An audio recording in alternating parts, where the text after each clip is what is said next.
Coba bayangkan, jika saat ini kamu sedang berjalan sendirian di tengah hutan pendakian yang gelap gulita.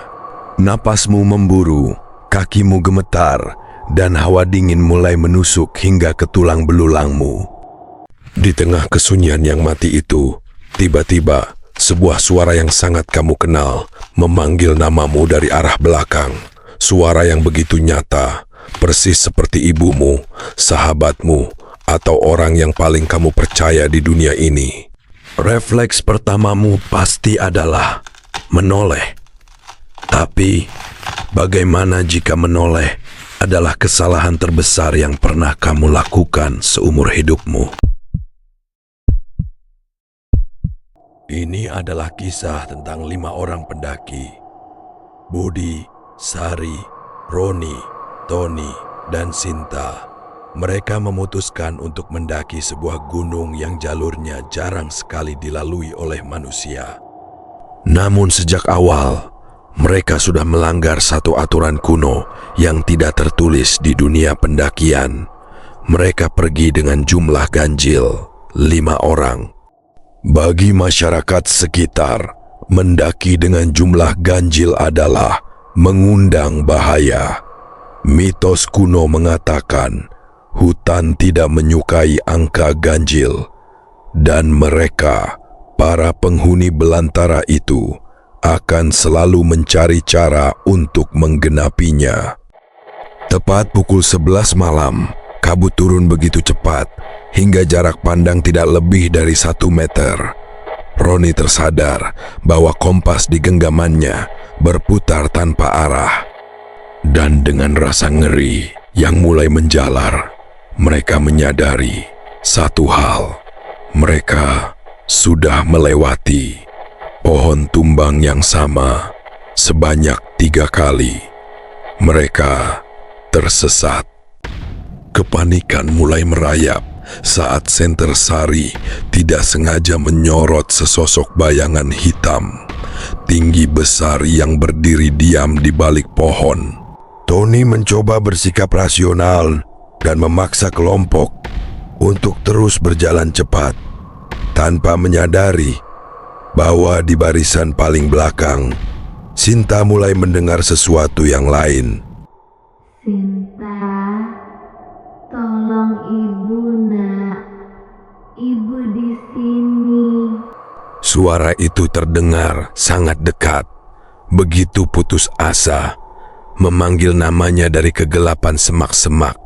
Sinta tahu ibunya berada ratusan kilometer dari gunung ini. Namun rasa takut, lelah fisik, dan rindu yang dimanipulasi telah meruntuhkan logika pertahanannya. Meskipun Budi sudah berteriak kencang agar tidak ada yang berhenti, Sinta akhirnya goyah. Dia melanggar aturan kedua yang paling fatal di hutan itu. Sinta menoleh ke belakang.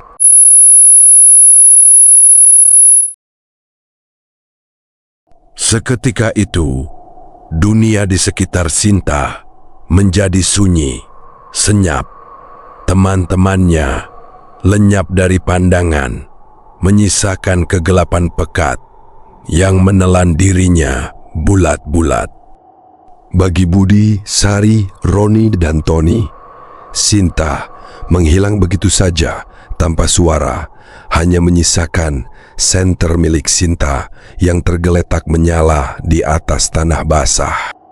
Dalam kepanikan yang luar biasa, mereka berempat berlari tanpa arah di tengah kegelapan hutan. Namun sejauh apapun mereka berlari sekuat tenaga, entah bagaimana, mereka selalu kembali ke tempat yang sama, kembali ke titik di mana senter Sinta yang tergeletak di tanah. Hutan itu telah mengunci mereka dalam lingkaran ruang tak terbatas.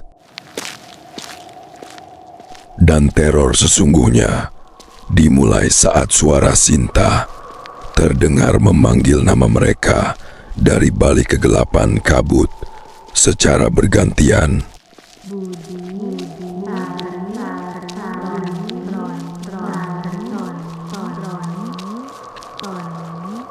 Namun nada suaranya begitu datar, kaku, dan tanpa emosi, seperti kaset rusak yang diputar berulang-ulang. Budi berteriak histeris, memaksa yang lain menutup telinga, dan terus berlari. Mereka terus berlari, terjebak dalam putaran waktu yang abadi di tengah kegelapan malam. Satu persatu dari mereka mulai kelelahan, goyah, dan akhirnya menoleh. Hingga akhirnya tersisa satu orang yang masih berlari dalam kegelapan. Dia tidak tahu apakah teman-temannya masih ada atau sudah berubah menjadi sosok tak berbentuk yang kini mengejarnya. Langkah kaki di belakangnya semakin dekat, dan suara yang memanggilnya kini berubah. Suara itu bukan lagi milik ibunya Sinta, bukan lagi milik teman-temannya. Suara itu adalah suara yang mungkin sedang kamu dengar saat ini.